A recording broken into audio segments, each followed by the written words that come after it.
একটা জামাই ভালোবেসে বিয়ে করে, তারপরে কি করে, সুন্দর করে খুশি হয়ে সুন্দর শাড়ি কিনে দেয়,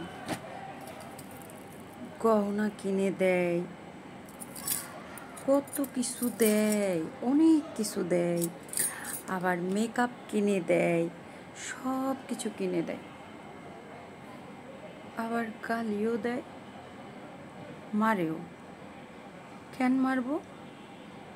সে কি তার পরিবারের কোনো কিছু দেয় না? তার ভাই বোন ঘরে কিছু দেয় না? তার বাপ মারে কাউরে কিছু দেয় না? শুধু পরের মেয়ে দেখাই কি মারবো? এটা কোনো দিন মানা যায় না। পরের মেয়ে হয়েছি তাতে কি হয়েছে? গায়ে হাত তুলবো কেন? বাপ মা অনেক কষ্ট করে মানুষ করছে না? সেটিকে মারণের লেগা? মারণের লেগা না। কেন মানবো? কি লেগা মারবো? কি পাপ করছি?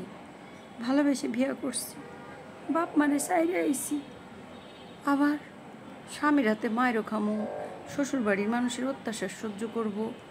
এটা তো হইতে পারে না, এটা তো হইতে পারে না।